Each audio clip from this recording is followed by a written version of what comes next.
I partied hard until about 30, when I turned 30, and that's when I picked up my charges, got put away. Got kind of really heavy into the drug life then, buy-sell trade, you know. It became my entire life.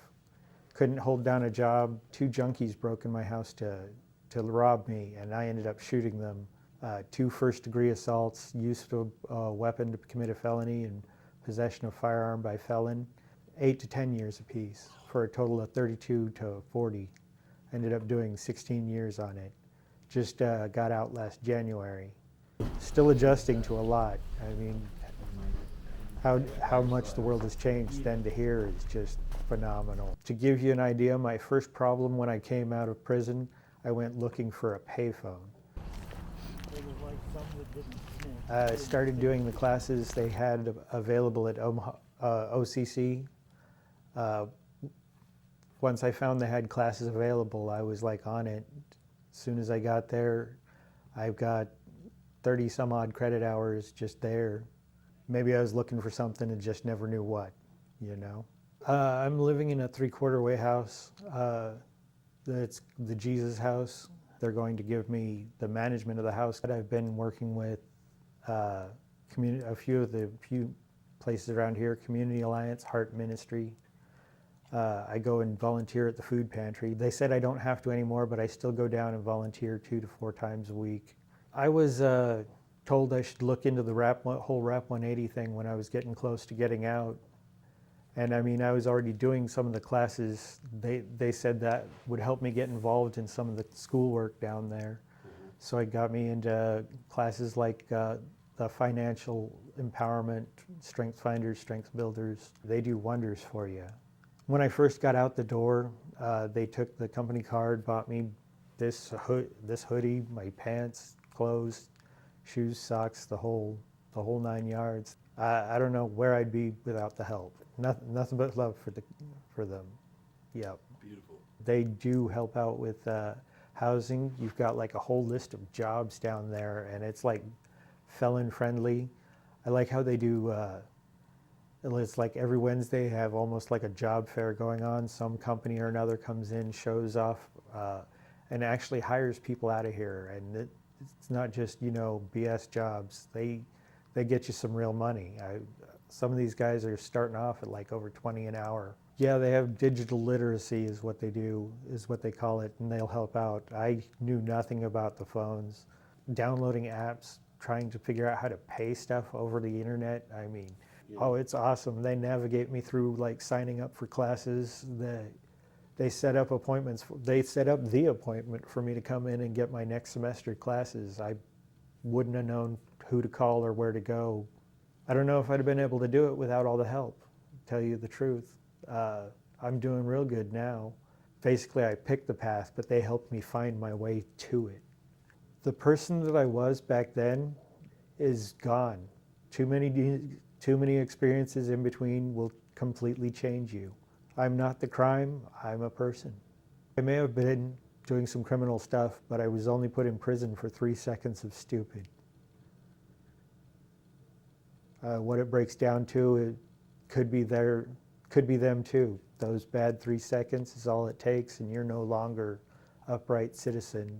You could be the guy in the prison too. Depending on our criteria, they refer us to Metro for this program. Okay. And it started off as like if you had 10 or plus years in incarceration, or you was a multiple offender. And I was told that they changed the criteria now, so I don't know exactly what it is, but that's how I got in. Because I've been locked up for an extensive period of time, so I automatically fit the criteria because I have needs, you know, education needs and just life skills needs, you know, and to help me, you know, better off. I inquired about it, and then I was able to get into it. It's a support, you know. It's not just all about like education or whatever. It's like a support. You know, they assist us with any need that I have. They're there. You know, if I need some food, they're gonna give me some food. If I need clothes, they got clothes. I need hygiene, they got hygiene. I need education, they're gonna put me in whatever class I'm trying to do. I mean, it's great. Like it's amazing. Our larger 180 RAP, the reentry program, has been going since 2015.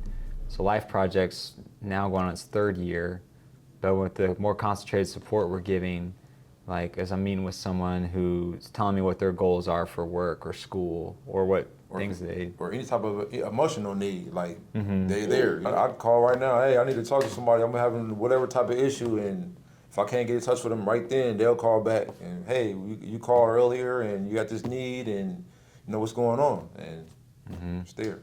I need transportation to and from job interviews. If a person don't get employment because they don't want none, I mean, it's available. All the resources is here.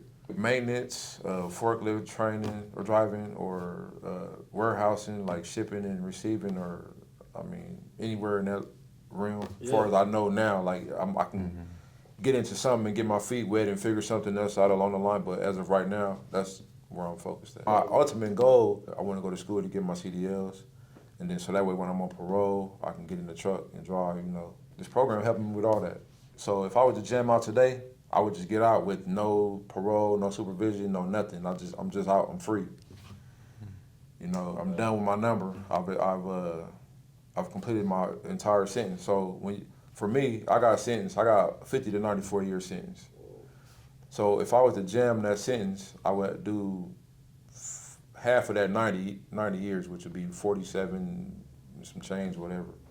So that would be me jamming out. But as of now, I've been locked up 24 years, 8 months, and I parole in July, so a little bit over 25 years, you know, which is half of the 50 with my bottom number, makes me eligible for parole.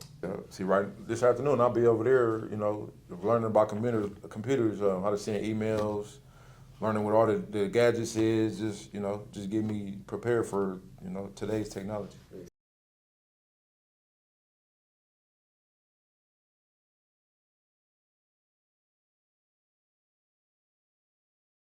Learn about job interviews and how to, you know, just life, normal life, you know. So we try to, because of the limitations, you know, he's hinting at, which are real, we try to pump guys full of opportunities as soon as they can, once they're eligible, or at a work release center where they can come to the community, come to campus. Like today he was in a financial empowerment class. And in a couple hours he'll be back here for this computer literacy class. So Gary's a great example of guys who are already hungry and ready for the opportunity, aware of some of the barriers and limitations already that they're facing. So when we come to him and say, hey, these are classes we have coming up this month, Sign me up. he's signing up for anything and everything, even if it's not the field he wants to go to long term. Just like with computer skills, everything now is tied to the computer. So even if you're going to be doing forklift driving, somewhere in there's going to be a computer you're going to be interacting with. So he's really using the best, making best use of his time because there are so many barriers. So to make my contributions to my home, to society in general, you know, to better myself, so I can better other people around me.